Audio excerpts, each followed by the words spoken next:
Another season of Invincible has come and gone. It feels like Season 2 just started, and now we're already through all of Season 3. Well, it's better than having to wait 2.5 years, am I right? I'd rather it go by fast than feeling like an eternity between seasons, so I'm cool with getting new seasons yearly. That's how it should be. Nevertheless, Invincible thus far has done a great job developing a multitude of characters, incorporating anywhere from 4 to 6 storylines per episode, while simultaneously building towards the show's biggest overarching story. The way Invincible is seamlessly structured reminds me of the MCU's glory days. Now, before I dive into my Season 3 review, I want to mention there will be spoilers in this video. And right out the gate, I'll say Season 3 is the second best season we have at the moment. I still think Season 1 is the best, thanks to the Omni-Man mystery, which lingered from the time he murdered the Guardians of the Globe, all the way until Season 1's finale. Season 2 hit its peak at the mid-season finale, but was just above average after that. The Angstrom-Levy climax in Season 2 wasn't the heart pound that the Omni-Man stuff was. Thankfully though, not only did Season 3 give us another incredible mid-season finale, but Episodes 7 and 8 packed plenty of punches to satisfy us until Season 4, just like Season 1 did before Season 2.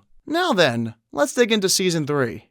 I think all of us can agree by far the most intriguing story this show tells is everything having to do with the Viltrumites. And I gotta start by talking about one awesome moment from the season because it's just that great. So in Season 1, we saw Omni-Man turn his back on Earth. In Season 2, he has a semi-redemption arc where he turns his back on the Viltrumites. And Season 3 picks up that storyline again from prison. By Episode 4, we're thankfully back to Omni-Man and Alan. In this scene, Omni-Man is sentenced to death for his crimes against the Viltrumite Empire. Of course, Alan, who is much stronger after Season 2, wants to team with Omni-Man to take down the Viltrumites. So in this episode, we see Alan and the glorious return of Battle Beast fight against 2 Viltrumites, as Alan looks to break Omni-Man out of prison. I loved everything about the second half of this episode. I mean, we got to see Battle Beast back in action, we see Omni-Man help Alan fight a Viltrumite. This was cinema at its finest. Again, like I mentioned in my review of Season 2, it's wild how I went from absolutely despising Omni-Man to loving him.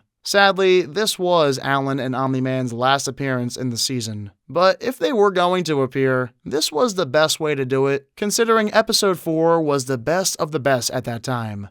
Real quick, if you're new here, hit that subscribe button, and if you're enjoying yourself, give this video a thumbs up. Both will help the channel grow, so it'd be much appreciated. Anyway, at the beginning of Season 3, we see Mark training, getting stronger with Cecil. We're reintroduced to his half-brother Oliver, who's older now, and there's a new relationship on the horizon for Mark with Eve. Episode 1 is fine overall. It's mainly just here to set up the rest of the season. You don't see anything crazy like you saw at the end of Season 1, Episode 1. The final battle is against a returning Doc Seismic, a villain who's fine for what he is. Not the best, not the worst. Episode 2 is a lot better. Mark is pissed at Cecil for using the Reanimen and Nightwing to help defeat Doc Seismic. So he goes off on Cecil, almost killing him in the process, leading to Mark and half the Guardians quitting. I like how this went down. The episode starts out with a younger Cecil and explains why he has the mindset of using criminals for good. On the other hand, Mark believes since they're criminals, they should be put in prison instead of working. I understand both sides and thought this was a good way to break up the team. Later on by Episode 3, Oliver is antsy for a fight now that he has his powers. I love how in this episode, Oliver shockingly kills the Mauler twins without any remorse.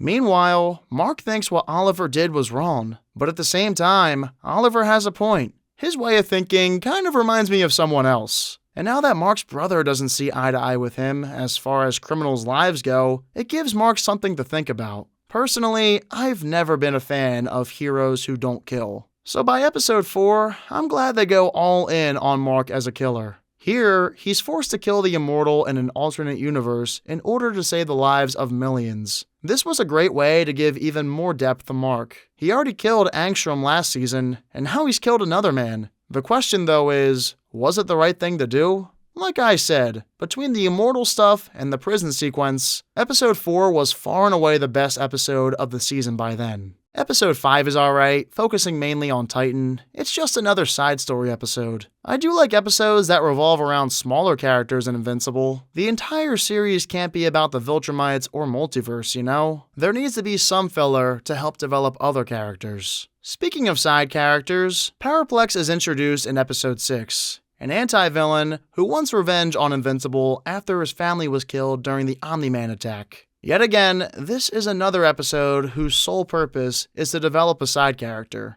I like Paraplex, I get where he's coming from, and feel sympathy for the guy. Aaron Paul is a tad annoying as the voice actor, but regardless, Paraplex is good, and so is this episode. However, the beginning of Season 3's end starts at episode 7, in which Angstrom makes his return, this time with some friends.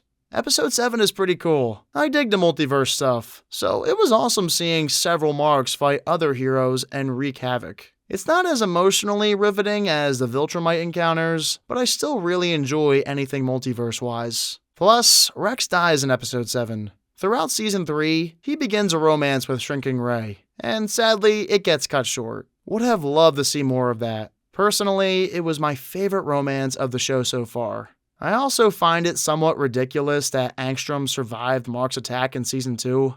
Whatever. I'm glad he returned. This made for one of the show's overall best episodes. Finally, we're left with episode 8, the battle between Invincible and Conquest, one of the most powerful, if not the most powerful, Viltrumites alive. This is literally all I ever wanted and more. Think season 1, episode 8, Mark vs. Omni-Man, except this time, Mark puts up a fight. Man, this was awesome. I was on the edge of my seat the entire episode. It ends with Eve and Mark getting the best of Conquest without the help of Omni-Man and Alan, surprisingly. But we witnessed just how powerful Eve can be. So yeah, episode 8 is absolutely the best episode of the season, barely eclipsing episode 4.